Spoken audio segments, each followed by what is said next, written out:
Hello friends, कैसे हो आप सब। तो आज हम BCOG 171 के कुछ इंपॉर्टेंट क्वेश्चंस करने वाले हैं आपके एग्ज़ाम के लिए। हिंदी में होने वाला है सारा कुछ। ठीक है, दिसंबर 2024 का क्वेश्चन पेपर उठाया है मैंने। मुझे लगा इम्पॉर्टेंट है क्योंकि एग्ज़ाम आपका 25 में है और सेम जो टाइमिंग है दिसंबर की, तो शायद कुछ क्वेश्चंस मिल जाए। और मुझे लगते हैं कुछ क्वेश्चंस जो इम्पॉर्टेंट है मैं वो कराता हूँ। ठीक है, आप और भी वीडियोज़ देखे होंगे आपने मेरी। तो क्या होता है, ज़्यादातर क्वेश्चंस आते हैं। मैं ये नहीं कह रहा हूँ कि मेरे वीडियोस में से आते हैं। वो इग्नू का नॉर्मली रहता है कि वो हर साल क्वेश्चंस रिपीट करता है, क्या क्या बनाएगा मतलब। ठीक है, एक ही बुक होती है, उसमें से सेम क्वेश्चंस रिपीट होते हैं, तो आपको काफ़ी हेल्प मिल जाती है एग्ज़ाम क्लियर करने में। ठीक है, तो व्यष्टि अर्थशास्त्र के सिद्धांतों के ऊपर यहाँ पे बात करेंगे। 100 मार्क्स का आपका पेपर है, तो 3 घंटे मिलते हैं। ठीक है, 5 क्वेश्चंस आपको यहाँ पे अटैम्प्ट करने हैं। अब देखो क्वेश्चंस कैसे कैसे हैं ये आपको, आप छोटे बच्चे नहीं हो, मैं आपको बताऊं कि देखो यहाँ पे एक क्वेश्चन है, इसके 10 नंबर मिलेंगे आपको, सॉरी 20 नंबर एक एक क्वेश्चन के। जैसे कि ये है आपका, इसका 10 नंबर और इसका 10 नंबर, यानी कि 20 मार्क्स मिलते हैं आपको ईच के। ठीक है, इसलिए आपको 5 क्वेश्चन अटैम्प्ट करने होते हैं, आपको 100 मार्क्स का हो जाता है। तो इनमें से क्वेश्चंस उठाए हैं मैंने। ठीक है, बाकी आप देख लेना कौन कौन से क्वेश्चंस हैं। हम डायरेक्ट इंपॉर्टेंट टॉपिक्स पे आते हैं जो कि प्रीवियस ईयर में आ चुके हैं। सबसे पहले आपका ये वाला क्वेश्चन जो मुझे लगता है इम्पॉर्टेंट है। ठीक है, ये पहला ही क्वेश्चन है, पहले ही उसका क्वेश्चन का पहला पार्ट। ठीक है, एक अर्थव्यवस्था की केंद्रीय समस्याओं का आधार क्या होता है, ये पूछ रहा है। ठीक है, एक अर्थव्यवस्था की केंद्र समस्या यानी कि जो भी इकॉनमी होती है किसी भी देश में, तो उसकी कुछ सेंट्रल प्रॉब्लम्स होती हैं, समस्याएं होती हैं, उनके बारे में पूछ रहा है कि उनका जो बेस है समस्याओं का, मतलब वो समस्याएं उत्पन्न कहाँ से होती है, आती कहाँ से है, सवाल ये है। ठीक है, तो सबसे पहला जो मैंने लिखा है वो है क्या उत्पादन करे, यानी कि समस्याओं में क्या होता है सबसे पहले। अब अर्थव्यवस्था में हमें पता है हम बात किस चीज़ के बारे में बात करते हैं कि भाई पैसा। ठीक है, और श्रमिक। ठीक है, खाना पीना, जो भी मतलब पूंजी, आप जो भी बात करते हो वो सारी अर्थव्यवस्था के अंदर आती है। ठीक है, तो अर्थव्यवस्था का मतलब होता है उत्पाद करना, उनको बेचना, उनसे पैसा कमाना। ठीक है, ये सभी अर्थव्यवस्था में आता है, तो उत्पाद सबसे इंपॉर्टेंट होता है। तो इसमें क्या है, क्या बोल रहा है कि क्या उत्पाद करे, तो यानी कि सेना के लिए हथियार उत्पाद करे या फिर नागरिकों के लिए भोजन या शिक्षा दे।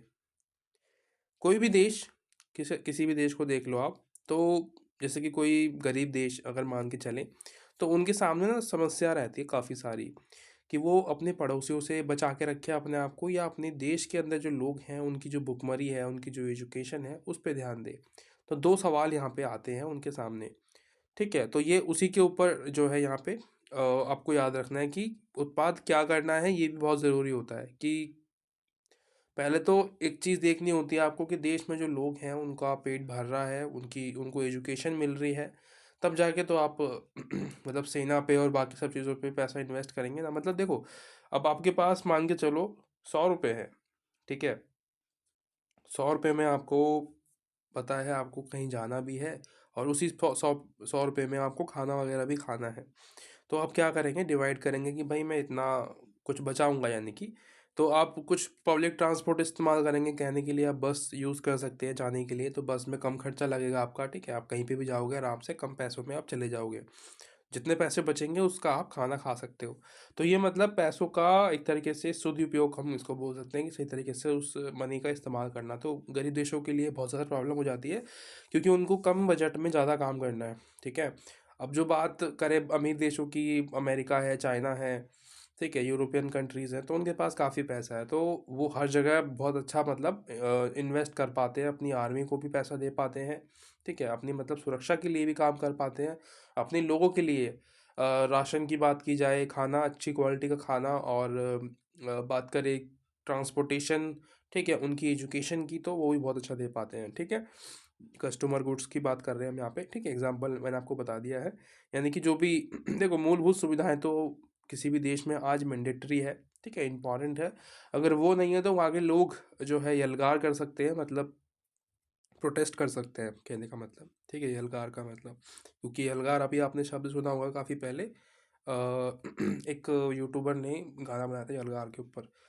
तो ये शब्द थोड़े से जो है इम्पोर्टेंट हो जाते हैं। शब्दों का इस्तेमाल किया करो, नए नए शब्द, ठीक है, बहुत काम आते हैं। काफ़ी टाइम बाद वीडियो बना रहा हूँ मैं भी। उसके अलावा इसके लिए उत्पाद करें, यानी कि लोगों का यहाँ पे आना है कि किसके लिए, गरीबों के लिए उत्पाद करें, अमीरों के लिए करें, या मिडिल क्लास के लिए करें। अब ये देखो डिपेंड करता है किसके लिए उत्पाद करना है, उस देश की कंडीशन पे। क्या उस देश में लोगों की संख्या, किस तरीके के लोग ज़्यादा हैं। अब देखो ऐसा तो है नहीं कि आप गरीबों को भूखा मार देंगे या अमीरों के लिए बहुत ज़्यादा कर देंगे, या फिर आप अमीरों को ना दे के गरीबों को देंगे। तो सबका देखना है, ठीक है। तो ऐसा ना हो कि भाई किसी को ना मिले, सबको मिलना चाहिए, बराबर मिलना चाहिए। किसी को थोड़ा कम मिल जाए, कभी ज़्यादा मिल जाए, ऐसा चल जाता है। तो सबको मिलना चाहिए, पेट सबका है, ठीक है। तो यहाँ पे इंपॉर्टेंट है कि लोगों की पहले तो देखा जाए कि जैसे कि इंडिया है, इंडिया में आप देखते हैं हम लोगों को ना 3 कैटेगरी में डिवाइड किया गया है। एक तो होते हैं गरीब, ठीक है। एक होते हैं गरीब यानी कि जो बिल्कुल पुअर हम इसको बोल देते हैं। दूसरा होता है मिडिल क्लास, ठीक है, इसको मैं एम बोल देता हूँ। और तीसरा होता है रिच, अमीर, ठीक। तो 3 कैटेगरीज हैं। अब आपको पता नहीं होगा, आप लोग हम सोचते होंगे कि हम मिडिल क्लास में आते हैं, हम खाना वाना खा पाते हैं, हमारे पास बाइक्स हैं, ठीक है, हमारे पास घर है, चलो ठीक है हम मिडिल क्लास में आ रहे हैं। पर आप मिडिल क्लास में नहीं हो। मिडिल क्लास किसको बोलेंगे, जिनका साल का जो मतलब इनकम होगी, साल की जो इनकम होती है एक साल की, वो 40 से 50 लाख रुपए हो, उनको मिडिल क्लास एक्चुअली में बोला जाना चाहिए कि आप मिडिल क्लास में आते हो। अब ये लोगों ने बना दिया अपर क्लास, अपर नोबल, जो है अपर मिडिल, लोअर मिडिल, ये सब बकवास है। 3 ही कैटेगरी होती है, या तो गरीब होगा, या तो वो मिडिल क्लास का होगा, यानी कि बीच में, मतलब बीच का मतलब कि उसका टर्नओवर जो है साल का वो 1 करोड़ से कम है, ठीक है। 1 करोड़ से ज़्यादा वाला है तो वो करोड़पति है, ठीक है, मतलब करोड़, वो करोड़ों में खेलता है, यानी कि साल में उसको करोड़ रुपए मिल जाते हैं। तो हमें ये हम सोचते हैं कि मिडिल क्लास है, पर ऐसा कुछ नहीं है, ठीक है। बाकी पुअर का तो जो है उसको तो, उसकी तो कोई वो ही है ही नहीं, मतलब वो रोटी खा पा रहा है उसके लिए बहुत बड़ी बात है वही, ठीक है। ये सब मतलब सरकारों का एक खेल होता है, आप लोगों को, मतलब हम लोगों को एक तरीके से इडियट समझना, कि इनको जो बोलेंगे वो समझ लेंगे, वो मान लेंगे कि हाँ ऐसा ही होता होगा। उसके बाद कैसे उत्पाद करें, यानी कि क्या तरीका अपनाया जाना चाहिए उसके लिए, कि मशीनों से उत्पाद किया जाए या फिर लेबर से। तो कभी भी किसी भी देश में जो उत्पाद शुरू होता है वो लोगों से शुरू होता है, ठीक है। शर्म, यानी कि जैसे कि मैं हूँ, आप हो, तो हम शर्म है, ठीक है, श्रमिक है, हम लेबर है। तो हम लोग जो है अपने हाथों से कुर्सी बनाते हैं, मेज बनाते हैं, हर एक चीज़, ठीक है, जो भी आप घर में यूज़ करते हो। आप पहले के ज़माने में देखो तो हमारे यहाँ पे इंडिया में कुम्हार जो लोग होते हैं, वो घर के जो बर्तन वगैरह थे वो बनाया करते थे, ठीक है, मिट्टी के बर्तन, जो जिसमें खाना बहुत ही अच्छा बनता है। उस समय तो सब कुछ अच्छा ही था। आज सब कुछ मतलब आप जो भी खा रहे हो ना, आप उसमें जहर, कह सकते हैं कि मिलावट बहुत ज़्यादा है। तो मतलब कुछ भी सेफ नहीं है, पर पेट तो भरना ही है। तो लेबर की बात कर रहा था मैं। तो जो लेबर है आज आप देखते हो, जो काम हो रहा है ना आज के ज़माने में, वो पूंजी से हो रहा है, मतलब पैसों से। कहने का मतलब ये है कि मशीनों का इस्तेमाल यहाँ पे हम ज़्यादा कर रहे हैं आज की डेट में। पहले ऐसा नहीं था, पहले हम खुद ही जो है अपने हाथ से गेट बना रहे हैं तो खुद उसको जो है घिस घिस के बना रहे हैं। आज मशीन में डालो आप, गेट बन के तैयार हो जाएगा, ठीक है। आप मशीन में डालो, कुछ भी बन के तैयार हो जाता है। तो ये क्या है, पूंजीवाद इसको हम बोल सकते हैं कि हर एक चीज़ देखो, लोग तो वहाँ पे भी लगते हैं, लेकिन लोगों की संख्या कम हो गई है। जहाँ पहले 100 लोग काम कर रहे थे, आज वहाँ 10 लोगों से भी काम चल रहा है, ठीक है। 10 भी आप ज़्यादा बता रहा हूँ मैं, तो 5 लोग ही जो है काम कर लेते हैं, क्योंकि मशीनों में ही डालना होता है सारा काम। उसमें डाल के और छोड़ दो और बना के वो तैयार हो जाएगा, उसको उठा के रख दो, बस इतना सा काम करना होता है लेबर्स को। तो लेबर्स की जो एक तरीके से कॉस्ट है वो कम हो गई, इसलिए आप देखते हो कि लोगों के पास नौकरी नहीं है। रीज़न ये सबसे बड़ा ये है कि टेक्निकल चीज़ें ज़्यादा आ गई हैं। पर मैं ये कहूँगा कि वो तो नॉर्मल, व्यवहारिक है, चीज़ें बदलती हैं, टेक्नोलॉजी नई नई आती है, इसका मतलब ये नहीं है कि नौकरी ख़त्म हो जाए, ठीक है। ये सब लोगों की, या फिर कहे कि सरकारों की ढोकलेबाजी है कि इसकी वजह से नौकरी नहीं है, उसकी वजह से नौकरी नहीं है। नौकरी होती है, ऐसा कुछ भी नहीं है। वो उसकी नाकामी होगी किसी भी गवर्नमेंट की, वो नौकरी नहीं दे पा रही है, ठीक है। देखो ये टॉपिक वैसे पॉलिटिकल का नहीं है, पर मैं आपको एक व्यवहारिक तरीके से बता रहा हूँ कि आप समझ जाए टॉपिक्स को सही तरीके से, ठीक है। आप हर तरीके से उसका आंसर लिख पाए, क्योंकि देखो यहाँ पे 10 नंबर है। 10 नंबर का मतलब आपको 2 से ढाई पेज तो लिखना होता है, ठीक है। मतलब एक लिमिट होती है पेज की, कि इतना आपको लिखना ही लिखना है, कम नहीं लिख सकते आप, नहीं तो नंबर कम मिलेंगे आपको, सीधी सी बात है। ठीक है, उसके अलावा संसाधनों के वैकल्पिक उपयोग, यानी कि अब देखो, जैसे कि कोई भी लैंड होती है ना, ज़मीन है, जैसे कि ज़मीन मैंने बना दी, ठीक है, अब ये लैंड है बहुत बड़ी, इस पे आप कोई भी काम कर सकते हो। आपको मतलब दो तरीके के काम होते हैं बेसिकली, या तो आप इस पे फसल उगा लो, ठीक है, चावल उगा लो, या आपको गेहूँ उगा लो, इस पे कोई और फसल लगा दो, इस पे सब्जी लगा दो, या फिर आप इस पे फैक्ट्री बना दो पूरी पे। तो दो तरीके के काम, ठीक है, आप कर सकते हो। संसाधन है हमारे लिए, जो ज़मीन है हमारी वो संसाधन है, क्योंकि वो हमें एक तरीके से आपको पता है ना, खाना देती है, माता है हमारी ज़मीन, वो हमें खाना देगी। अगर आप उसको मतलब जोतोगे, उस पे हल चलाओगे, उस पे बीज डालोगे, तो वो हमारे लिए खाना उत्पन्न करती है। लेकिन अगर आप फैक्ट्री लगाओगे तो पैसा आएगा उससे, ठीक है।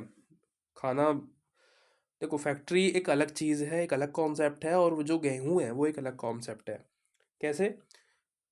अब जब तक फैक्ट्री का क्या मतलब है, फैक्ट्री जब तक काम की नहीं है जब तक आपके पास कच्चा माल ना हो, ठीक है। कच्चा माल के लिए आपको गन्ने उगाने पड़ेंगे, ठीक है, गन्ने उगा के उसको काटना पड़ेगा गन्नों को, फिर उसको आप फैक्ट्री में भेजोगे, फैक्ट्री से उसकी चीनी बनेगी चीनी मिल में, तो वो जो मिल है चीनी की वो फैक्ट्री है, ठीक है, उसी की मैं बात कर रहा हूँ। फैक्ट्री किस काम की है, अगर हमारे पास कच्चा माल ही नहीं है, कच्चा माल मतलब गेहूँ या फिर चावल या फिर गन्ना, ठीक है, उससे हम चीनी बनाएंगे, गुड़ बनाएंगे, काफ़ी सारी चीज़ें, ठीक है। उसके अलावा चयन की आवश्यकता, देखो हर जगह पे होती है, आपको चूज़ करना होगा कि किस कंडीशन में कौन सी चीज़ सबसे बेस्ट है हमारे लिए, ठीक है। अब मान के चलो हमारे देश में लोगों के पास खाने के लिए खाना ही नहीं है, हम फैक्ट्री लगा दे रहे हैं कि भाई पैसा कमाओ। पैसा कहाँ से कमा लेंगे, उनका पेट ही नहीं भरा हुआ है, ठीक है। पहले पेट भरो, उसके बाद वो अपनी एजुकेशन के बारे में सोचेंगे, टेक्नोलॉजी के बारे में सोचेंगे ना। तो चूजिंग करना बहुत ज़रूरी है कि हमें किस टाइम पे क्या काम करना है। उसके अलावा असीमित मानवीय आवश्यकता, अब आपको पता है हमारी नीड्स जो होती है इंसान की, कभी पूरी नहीं होती, हमेशा बढ़ती रहती है, बढ़ती रहती है, कि आज ये आज वो। जैसे कि कोई भी इंसान है, उसको घर मिल गया कोई, ठीक है, मतलब पहले वो घर के लिए तरस रहा, उसको घर मिल गया, अब वो बहुत खुश है। कुछ टाइम बाद वो सोचेगा यार इस घर में मैं और अच्छा कुछ करता हूँ, उसमें टाइल लगाता हूँ, इसमें ये करता हूँ, उसमें वो करता हूँ, उसको 4 मंजिल का बनाता हूँ, ठीक है। उसके बाद फिर वो सोचेगा यार मैं बाहर जाता हूँ तो मेरे को बहुत दिक्कत होती है, मैं थक जाता हूँ, वो गाड़ी खरीदेगा। फिर सोचेगा कि यार ये बाइक से काम नहीं चल रहा है आज, अब हम फोर व्हीलर लेते हैं, यानी कि कार खरीदते हैं। कार खरीदेगा वो अपनी ज़रूरत के हिसाब से। फिर बोलेगा कि नहीं यार इस कार में मज़ा नहीं आ रहा, इसमें एसी नहीं है, बड़ी वाली कार लेंगे महंगी वाली, इसमें एसी आता है। एसी लग गया चलो कार में, वो भी उसके लिए सिंपल चीज़ हो गई, अब एसी भी नहीं चाहिए, अब और महंगी कार चाहिए जिसमें कि ऊपर सनरूफ होती है। तो मतलब इंसान की जो नीड्स होती है ना वो बढ़ती रहती है, ठीक है। मतलब वांट्स बोलते हैं उसको, नीड नहीं बोलते। नीड नहीं बोलूँगा मैं, बोलूँगा वांट्स, ठीक है। मतलब कि एक तरीके से इच्छाएं जो होती है हमारी वो कभी पूरी नहीं होती, कहने का मतलब ये है, हमें कितना भी कुछ दे दे कोई भरता नहीं है। तो एक इसमें देखो, आप बोलोगे कि ये तो बहुत ही छोटा सा है, इसमें तो क्या ही हो पाएगा, बहुत कुछ हो जाएगा। अगर आप ध्यान से देखो कि मैंने आपको काफ़ी सारी चीज़ें यहाँ पे बताई है, ठीक है। देखो यहाँ पे इतने सारे पॉइंट्स हैं, अगर आप इनको एग्ज़ाम में एक्सप्लेन करोगे तो आपको मतलब कोई फेल करने वाला नहीं है, वहाँ पे आपके नंबर अच्छे आएंगे, कहने का मतलब ये है। देखो फेल तो आप अब भी नहीं होगे, अगर आप पढ़ोगे नहीं ना फिर भी, तो भी आप कुछ भी लिख के आओगे तो आपको नंबर मिल ही जाएंगे। थोड़ा बहुत भी मतलब पढ़ के जाओगे तो ऐसा भी नहीं है कि यार आप कुछ भी कहानी लिख के आ रहे हो, टीचर ने देख लिया तो वो नंबर काटेगा, देगा भी नहीं, मतलब आपको 0 नंबर देगा। लेकिन थोड़ा बहुत पढ़ के जाते हो तो भी एग्ज़ाम पास कर लेते हैं। बट आप देख रहे होंगे कि भाई थोड़ा अच्छे नंबर आ जाए, थोड़ा बहुत समझ लूँ तो काम आ जाएगा। लास्ट में देखो यहाँ पे इसको आपको एक्सप्लेन करना है, बस पॉइंट जो भी मैंने लिखे हैं ना यहाँ पे, इनको आपको अच्छे से एग्जाम में पॉइंट को एक्सप्लेन करना है। शुरुआत में आपको इंट्रोडक्शन ज़रूर लिखना है पॉइंट में, जैसे कि क्वेश्चन है ना, क्वेश्चन लिखते नहीं है, क्वेश्चन नंबर लिखते हैं हम लोग, जैसे कि पहले का फर्स्ट पार्ट, ठीक है। तो क्वेश्चन नंबर लिख के उसके नीचे आंसर डालते हैं और फिर लिखना शुरू करते हैं। तो लिखना जब आप लिखते हो तो अगर आप हिंदी में लिख रहे हो तो प्रस्तावना डालोगे आप, कि भाई प्रस्तावना मतलब इंट्रोडक्शन आप शुरू करोगे, और इंग्लिश में इंट्रो, ठीक है। और लिखे आप पूरा जो है लाइन को भरते हो, 3-4 लाइन आप उसकी डालोगे, जितनी आप लिख सकते हो, जितनी आपकी क्षमता है। उसके बाद आप इनको इन पॉइंट्स को एक्सप्लेन करोगे बारी बारी से कि भाई जो अर्थव्यवस्था केंद्रीय समस्याएं जो है अर्थव्यवस्था की वो क्या क्या है, मैंने जो बताई हैं आपको वो सब लिखनी है। एट द एंड आपको क्या करना है, एक लास्ट में ये ज़रूरी होता है निष्कर्ष, कि आपको आंसर्स को ख़त्म करना है। जो भी आप लिख रहे हो ना, आपको आप उसको समाप्त करोगे तो आपको निष्कर्ष डालना है। ज़रूरी नहीं कि आप पॉइंट डालो निष्कर्ष का, आप डायरेक्ट लिख सकते हो एक लाइन छोड़ के, एक दो लाइन छोड़ के, कि भाई तो इस प्रकार हमने देखा ऊपर कि क्या क्या कैसे कैसे होता है। ठीक है, मैंने जो भी बताया है इसको ऊपर कोई तोप नहीं है। ठीक है, अब जब वो आपने जो लिखा है ना, अपने जो बनाया है ऊपर, जो भी स्ट्रक्चर तैयार किया था, उसी को आपको ध्यान में रखते हुए नीचे लिख देना है कि भाई हाँ ऐसा होता है या नहीं होता है। अपने अपने हिसाब से लिखना है, उसका आपको कोई डर नहीं है कि टीचर क्या सोचेगा, गलत पकड़ लेगा, कुछ होगा, कुछ भी नहीं होगा उसका। वो आपका बस एक देखता है कि आपने किस प्रकार से लिखा है, वो आपको नंबर देने का मतलब है उसका। ठीक है, वो पढ़ता वढ़ता कुछ नहीं है, एग्जामिनर का भी नहीं पढ़ता आपकी कॉपी, इतना टाइम नहीं होता उसके पास हज़ारों कॉपियाँ होती हैं चेक करने के लिए। सेकंड क्वेश्चन है, आगमनात्मक और निगमनात्मक तर्क से आप क्या समझते हैं। ये भी क्वेश्चन काफ़ी मतलब इम्पॉर्टेंट है और बार बार आता है, मैंने देखा है काफ़ी बार। और ये सिर्फ यही टॉपिक मतलब इसी बुक के अंदर नहीं है, ये और भी टॉपिक्स मतलब बुक्स के अंदर आता है ये। तो वो आता है इकोनॉमी में, ये नॉर्मल सा एक टॉपिक है जो कि हर हर बार पूछते हैं। तो आपको पता होना चाहिए कि आगमनात्मक और निगमात्मक क्या होता है। मैं आपको बता देता हूँ। देखो, जैसे कि ये मैंने लिखा ना इंट्रो, ऐसे लिखना है आपको, बहुत ही शार्प छोटा सा लिख दो, कोई दिक्कत नहीं। शुरुआत करनी होती है आपको कि भाई इसका मतलब ऐसा होता है। ठीक है, जैसे कि इन दोनों तरीकों का उपयोग किसी प्रकार के निष्कर्ष पर पहुंचने या ज्ञान प्राप्ति के लिए किया जाता है। खत्म। अगर आपको कुछ भी नहीं आ रहा है ना, ज़्यादा कुछ समझ में नहीं आ रहा है, तो आप इतना लिख के आ जाओ, इतना लिखो। उसके बाद नेक्स्ट टॉपिक पे आओ आप। अब आप बताओगे कि आगमनात्मक तर्क क्या होता है। ठीक है, तो इसका मतलब होता है विशिष्ट से सामान्य की ओर। कहने का मतलब, कोई भी चीज़, कोई भी स्पेसिफिक चीज़ होती है ना, जैसे कि तथ्य होता है, कोई फैक्चुअल चीज़ है कि भाई ये तो है, होता ही है। फिर आप एक नॉर्मल मतलब एक बेसिक जगह पे पहुंचते हो उससे, एक कि जो सब मानते हैं। सब क्या मानते हैं कि भाई सूरज जो है पश्चिम से उगता है।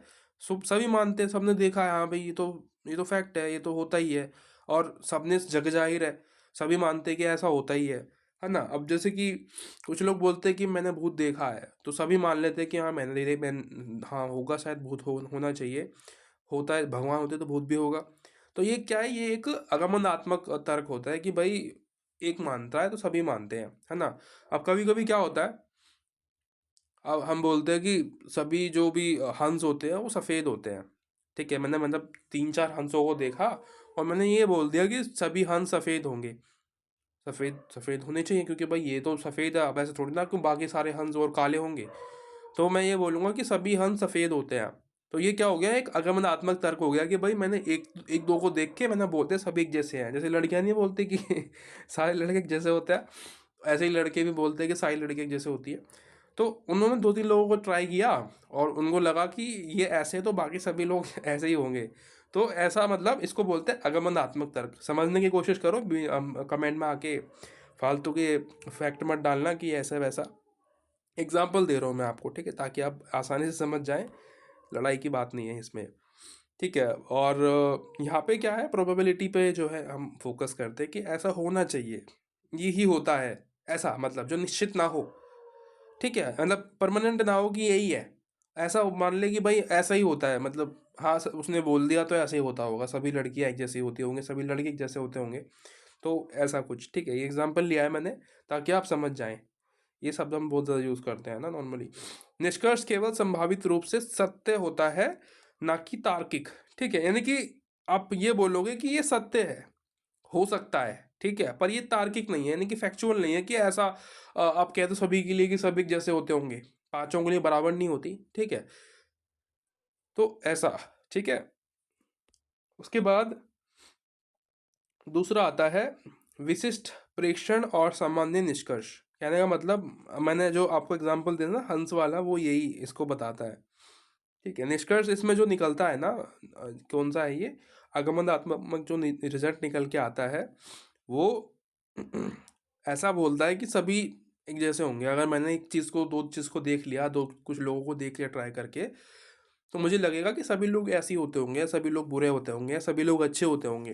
पर ज़रूरी नहीं है ना कि सभी लोग अच्छे हो, कुछ लोग बुरे भी हो सकते हैं, है ना, या कुछ लोग अच्छे भी हो सकते हैं।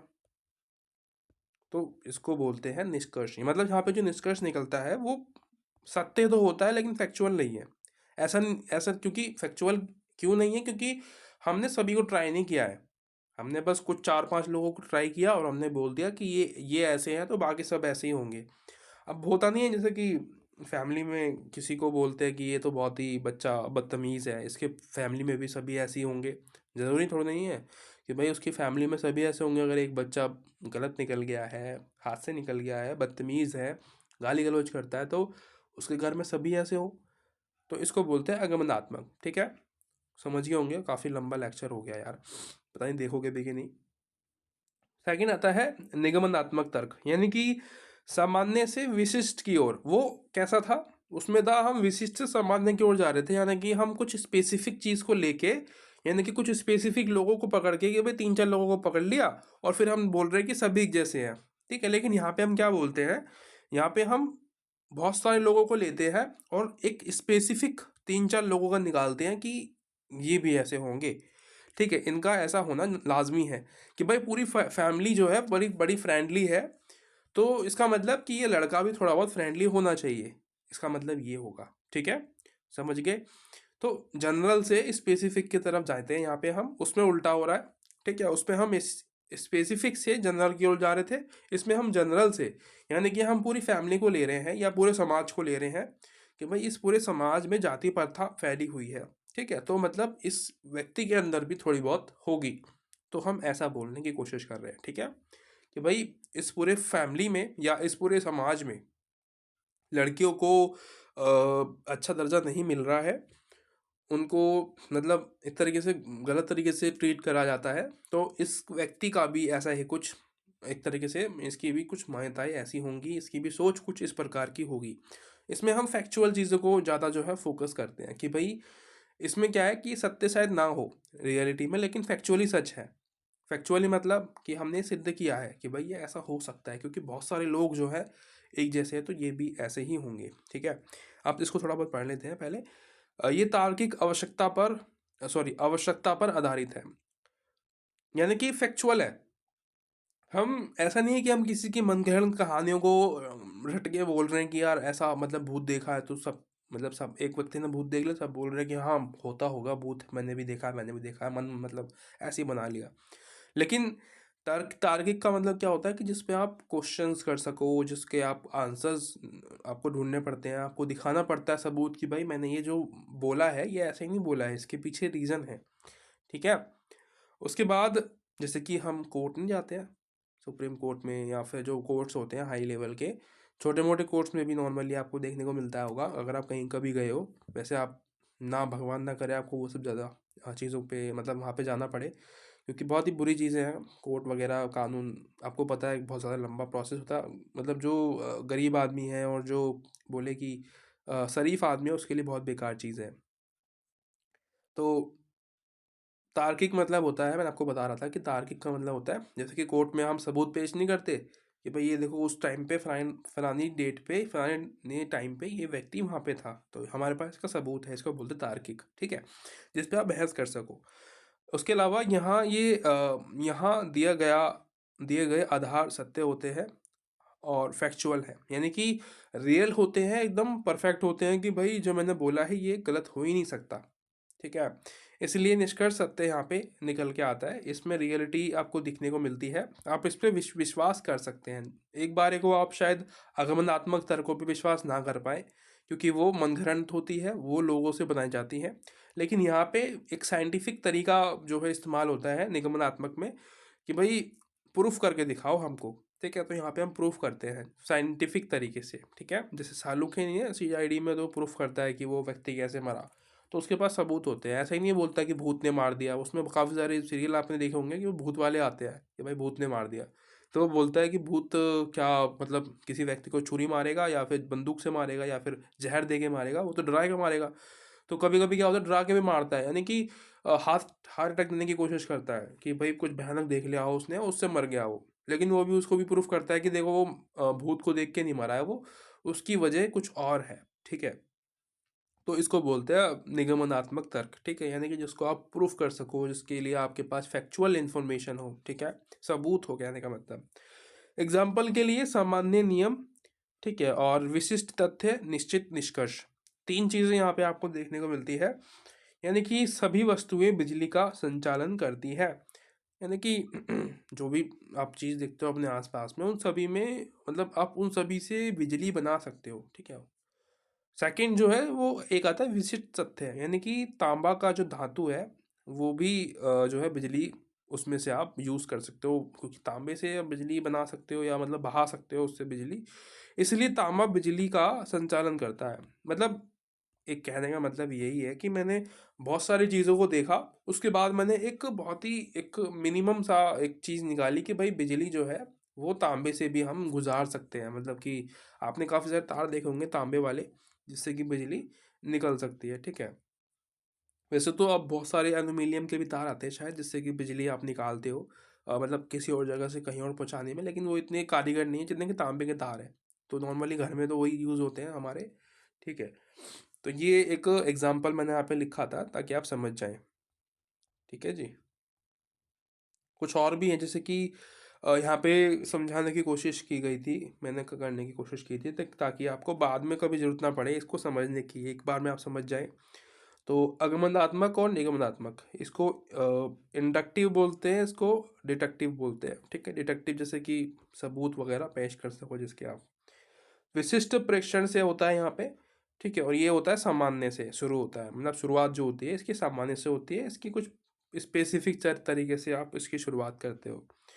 सामान्य नियम सिद्धांत यहाँ पे आपको मिलेंगे, और यहाँ पे विशिष्ट निष्कर्ष निकलते हैं, यानी कि फैक्चुअल इन्फॉर्मेशन आपको मिलती है। यहाँ पे नॉर्मल मतलब जो सब मान रहे हैं वही मान लेते हैं।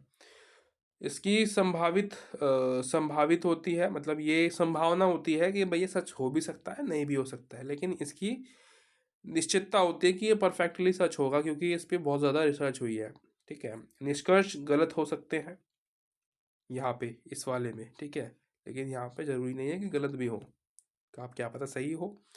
और मोस्टली यहाँ पे फैक्चुअल होता है, तो कोर्ट में अदालत में सब जगह पे आपको ये ही देखने को मिलेगा, ठीक है, इसलिए इस पे ज़्यादा ट्रस्ट किया जाता है। अगला आता है क्वेश्चन आपका, पैमाने के प्रतिफल से आप क्या समझते हैं। पैमाना, तो इसको भी समझ लेते हैं क्या है इसके अंदर, ठीक है। पैमाने के प्रतिफल क्या कह रहा है कि जब कोई फर्म दीर्घकाल यानी कि लॉन्ग रन में अपने उत्पाद के सभी संसाधनों जैसे कि धातु, सॉरी, श्रम, पूंजी और भूमि को एक साथ और सामान्य अनुपात में बढ़ाती है, तो उसके कुल उत्पाद में क्या परिवर्तन आता है। इसमें कहने का मतलब ये है कि कोई भी कंपनी है, जैसे कि फर्म का मतलब होता है कोई भी कंपनी, अब वो सरकारी भी हो सकती है और प्राइवेट भी हो सकती है, ठीक है। कोई भी संस्था कंपनी जो बहुत बड़ी होती है, अब किसी कंपनी को काफ़ी साल हो गए, ठीक है, 2-3 साल से वो कंपनी काम कर रही है, तो अब वो क्या चाहती है कि उसके जो मतलब एक तरीके से संसाधन है वो बढ़ जाए। संसाधन से मतलब है कि उसमें जो लोग काम कर रहे थे उनको बढ़ा दिया जाए, ठीक है, उनकी संख्या में बढ़ोतरी की जाए।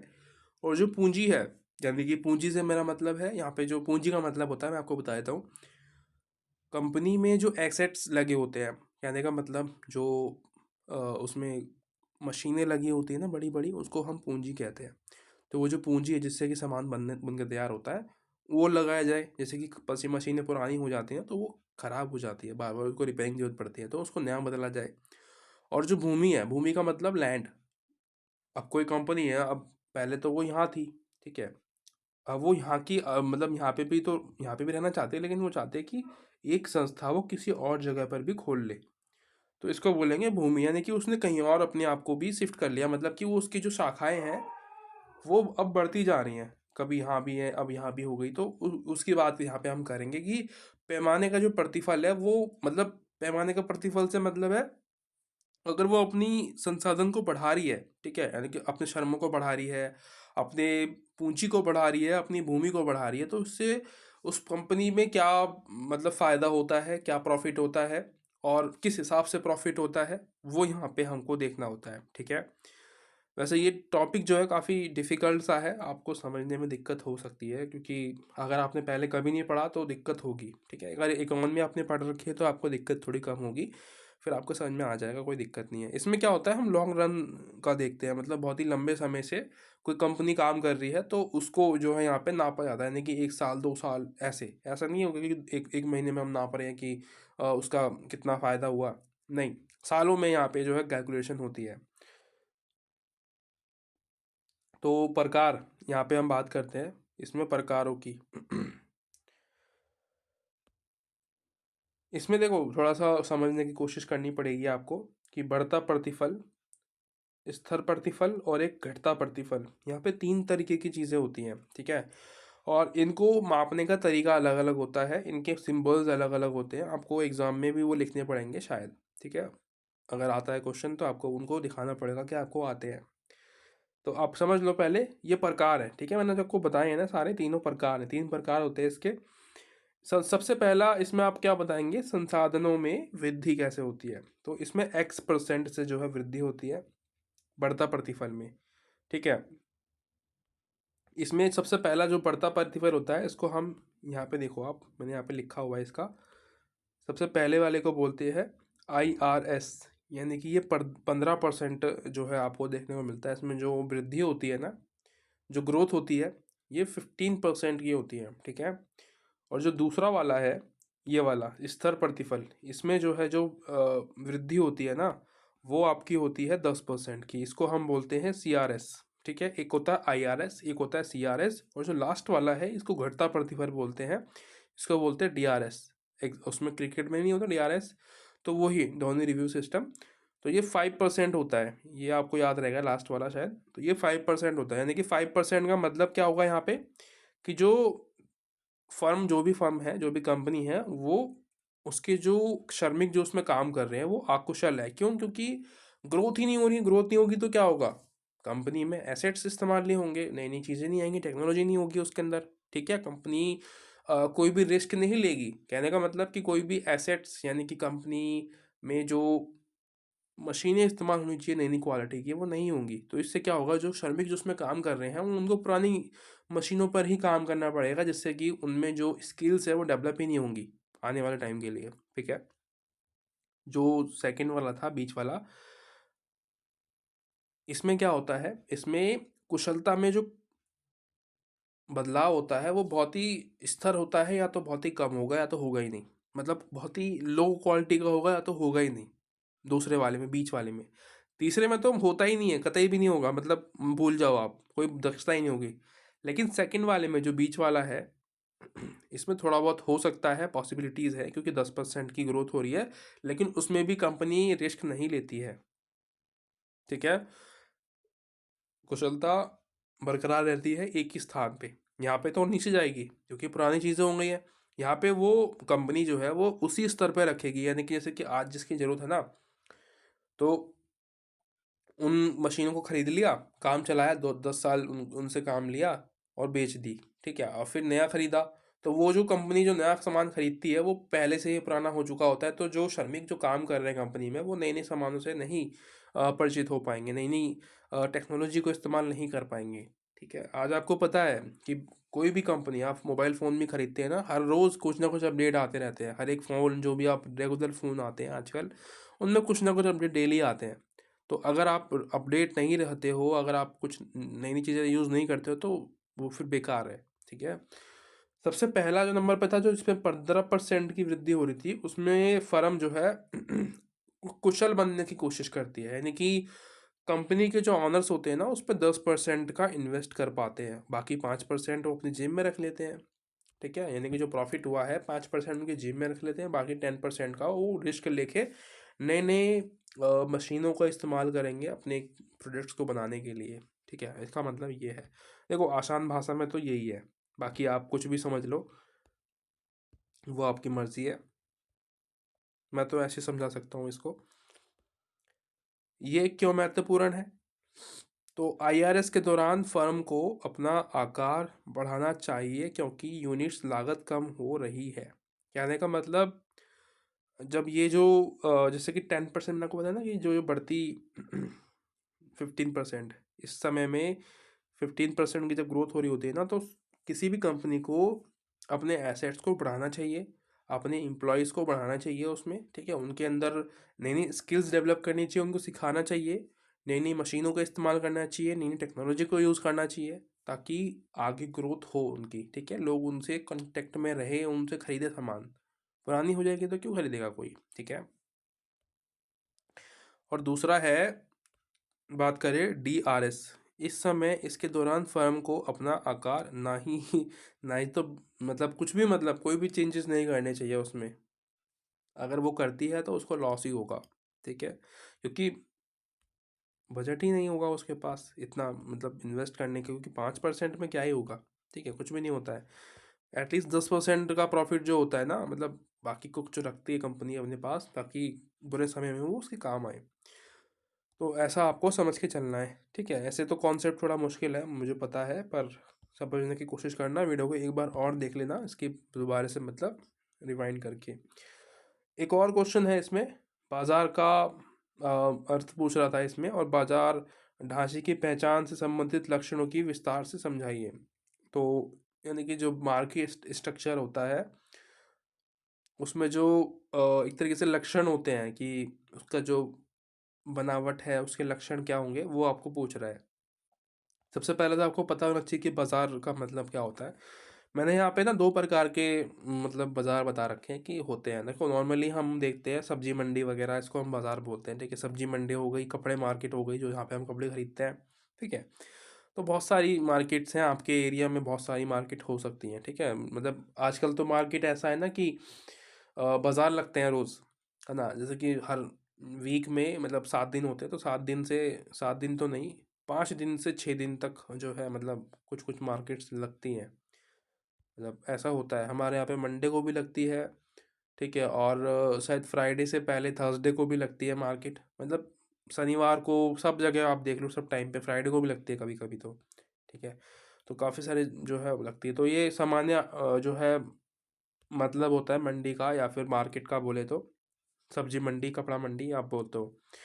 अब एक और होती है मार्केट, जो कि आर्थिक रूप से हम जिसको बोलते हैं। इसमें क्या होता है, एक पूरा स्ट्रक्चर होता है इस मार्केट में, जिसमें क्रेता और जो विक्रेता होता है एक दूसरे के निकट आते हैं, ठीक है, यानी कि खरीदने वाला और बेचने वाला, ठीक है। जिसमें अपने बीच स्वतंत्र प्रतियोगिता होती है, यानी कि एक तरीके से फ्री ट्रेड, या फिर हम कहें फ्री कंपटीशन आपको देखने को मिलता है। कि एक ही जगह पे काफ़ी सारे शॉप्स होते हैं, ठीक है, वो आपस में कंपटीशन करते हैं कि कौन सस्ते में सामान बेचेगा, कौन सबसे बेहतर सामान बेचेगा, कौन सबसे ज़्यादा सामान बेचेगा, ठीक है। तो फ्री कंपटीशन यहाँ पे आपको मिलता है मार्केट में। नॉर्मली आपको पता ही है, ये होता ही है, ठीक है। इसमें इसकी विशेषताओं की बात करें, इस प्रकार की जो मार्केट होती है, उसमें क्रेता और विक्रेता दोनों ही ज़रूरी होते हैं, ठीक है। मतलब खरीदने वाला तो होना ही चाहिए ना, बेचने वाला है, खरीदने वाला नहीं है तो फिर क्या फ़ायदा है, ठीक है। संपर्क की बात करें तो ई कॉमर्स, स्टॉक मार्केट, इसमें ये भी होता है, ठीक है। ये भी मार्केट्स होती हैं, ये सामान्य से थोड़ी अलग मार्केट है। नॉर्मली आप जो मार्केट जाते हो ना, उसको हम यहाँ पे बात नहीं कर रहे, ये थोड़ी अलग तरीके की मार्केट होती है, ठीक है। ई कॉमर्स मार्केट्स होती हैं। तो ये एक किसी विशिष्ट प्रकार की कोई भी वस्तु बेची जा रही है, उसकी हम यहाँ पे बात करते हैं, उस प्रकार की मार्केटों की बात करते हैं, ठीक है। और जैसे कि स्टॉक मार्केट नहीं है, कुछ हमने खरीद लिया, कुछ शेयर्स खरीद लिए, तो वो कंपटीशन वाली मार्केट हो गई, तो उसी की यहाँ पे हम बात करते हैं, ठीक है। उसके अलावा हम यहाँ पे बात करते हैं लक्षणों की। देखो, सेकंड जो सवाल पूछ रहा था ना यहाँ पे, वो यही था, लक्षण, कि भाई बाजार ढांचे की पहचान से संबंधित लक्षणों की विस्तार से समझाइए, ठीक है, लक्षणों को। तो वही लक्षण की हम यहाँ पे बात करते हैं। सबसे पहला है क्रेता और विक्रेता की बढ़ती संख्या, ठीक है। मतलब दोनों जो है उनकी जो संख्या है, आपको पता है, डे बाय डे बढ़ती जा रही है पॉपुलेशन के हिसाब से। अलग अलग प्रकार के आपको देखने को मिलते हैं जो खरीदने वाले होते हैं और जो बेचने वाले होते हैं, ठीक है। और यहाँ पे आपको जो है फ्री एंट्री मिलती है मार्केट्स में, बाज़ारों में। ऐसा नहीं है कि यहाँ पे, मतलब देखो, कुछ फर्म्स में तो आपको पैसे देने पड़ते जाने के लिए, ठीक है, मार्केट में घुसने के लिए अंदर। तो जैसे कि स्टॉक मार्केट है, तो उसमें आपको पैसा लगाना पड़ता है, तब जाके आप उसमें एंट्री लेते हो। कुछ में फ्री में होता है, फ्री में आप एंट्री ले पाते हो। आप पहले देखते हो कि कैसे कैसे चल रहा है, उसके बाद आप पैसा लगाते हो, तो वो वाली भी मार्केट होती है, ठीक है। वो जुए वाली मार्केट है, एक ऐसी मार्केट जो आपको एडवर्टाइजमेंट मिलती है, ठीक है, उसी की हम बात कर रहे हैं। वस्तु की प्रकृति जो है वो कैसी होती है? सामान्य वस्तु हो सकती है, विभेदित वस्तु हो सकती है, या फिर अद्वितीय वस्तु हो सकती है। देखो, सामान्य वस्तु मतलब समरूप, मतलब कुछ मार्केट्स में आपको जो सामान होता है वो सबके पास सेम मिलता है, यानी कि भाई यहाँ पे आप कपड़े खरीदने जा रहे हो तो सबके पास कपड़े हैं, इसके पास भी कपड़े हैं, उसके पास भी हैं, उसके पास भी है। एक होता है विभेदित, थोड़ी सी डिफरेंस होता है कि भाई मेरी क्वालिटी अच्छी है, उसकी बेकार है। एक होता है यूनिक। यूनिक समझते हो ना, मतलब कि बिल्कुल ही कि भाई बस मेरे पास ही है ये और कहीं पे नहीं मिलेगा, एंटिक पीस है, तो उसको बोलते हैं यूनिक। ठीक है, ऐसी मार्केट भी होती है जहाँ पे आपको यूनिक सामान मिलता है जो कि शायद कहीं पे ना मिले। ठीक है, और तो इनसे पता चलता है कि बाजार में कितना कंपटीशन आपको वहाँ पे मिलता है। ठीक है, और उसके अलावा सीमित कीमत नियंत्रण यहाँ पे होता है। कहने का मतलब जो भी प्राइसिंग होती है उसमें जो नियंत्रण होता है वो मार्केट का डिपेंड करता है कि उसकी डिमांड कैसी है। अगर उस चीज़ की डिमांड ज़्यादा होती है, आपको पता है, उसका प्राइस बढ़ जाता है ऑटोमेटिकली। अगर डिमांड कम होगी तो प्राइस कम हो जाएगा। ठीक है, वैसे तो नॉर्मली जो सरकार होती है ना, वो किसी भी प्रकार से दबाव नहीं बना सकती किसी के ऊपर कि भाई आप किसी भी चीज़ का प्राइस इतना रखो, या कोई भी कंपनी। हम देखो, आप तो वैसे नॉर्मली आप देखते हो, कंपनी डिसाइड करती है आज कि भाई किसी भी चीज़ का, किसी भी प्रोडक्ट का प्राइस क्या होगा, उस हिसाब से बेचती हैं। लोगों को खरीदना पड़ता है ज़रूरत के हिसाब से। आज आपको पता है इंटरनेट की मतलब ज़रूरत, लोगों को बिना उसके रह नहीं सकते लोग। तो कीमतें बढ़ गई हैं आज। ठीक है, 350 रुपये का रिचार्ज हो गया है नॉर्मल। टॉक टाइम बचा ही नहीं है अब तो, आपको रिचार्ज कराना पड़ता है इंटरनेट वाला, बेशक आपके पास मोबाइल नॉर्मल वाला रखा हुआ है फिर भी। तो मतलब अब क्या बोले, तानाशाही ही बोलेंगे इसको। तो ये आज का था लेक्चर। कैसा लगा आप लोगों को मुझे बताना कमेंट करके। बाकी कोई भी गलती हुई हो तो आप मुझे कमेंट कर सकते हो, बता सकते हो कि ये प्रॉब्लम रही है इसमें। और वीडियोस के लिए आप मुझे सब्सक्राइब वगैरह कर सकते हो। ठीक है, मर्ज़ी है आपकी। Thank you so much for watching. मिलते हैं किसी और वीडियो में, तब तक के लिए बाय बाय, टेक केयर।